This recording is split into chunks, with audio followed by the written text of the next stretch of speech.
So today we got to replace the front shocks on the truck. Basically on the bottom of the shock where you got this rubber insert that's totally worn out, and I'll show you on the truck. I've been having this rattle in the front suspension and couldn't figure out where the heck it's coming from. Finally found it. So here we are, front suspension. There's the shock. Listen to this.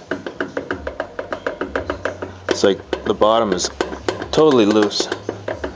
And that's been rattling around like crazy. I've been wondering if it's a suspension component, but it wasn't. I've checked everything over, and it's a rubber bushing right in the bottom there that's worn out. So we're going to replace that, and it's pretty easy. It's just bolt on the top, bolt on the bottom. So I'm putting in Monroe Reflex shocks, and it's a 911195 is the part number, I guess, and it was the second of the upgraded shocks compared to the regular Monroe style shocks, so it's like a few bucks more or whatever.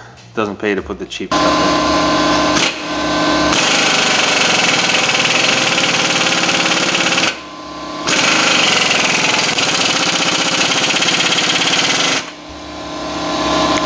So that was on there tight.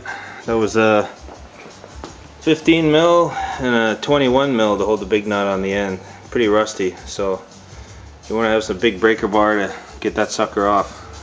The top nut up there came off the best with a 3/4, not a metric, so it's just under a 19 mil. Maybe it's an 18 mil. Anyway, 3/4 works good. Get that off, and then this sucker should just pop out of there.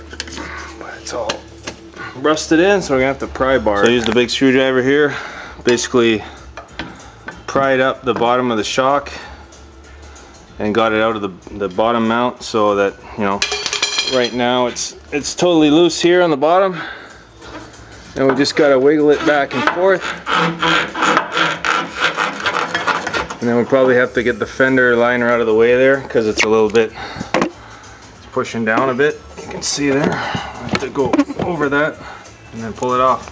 So we got the shock in the top there. It pushes over pretty easy, and it's held together with this little piece of plastic thing here. You can force that shock up with your hand, but you gotta push up pretty good. So what we're gonna do is cut this off and then let the bottom of the shock go right into the lower mount here, and we'll slip the bolt in there. So the driver's side is quite a bit softer than the passenger side. Nothing really crazy to see worn out, but you know, the resistance is less on the upstroke and the downstroke. So I think it's about 40,000 miles on these. That's factory parts. Didn't last that long, I thought. So we'll see how these Monroe's Reflex do.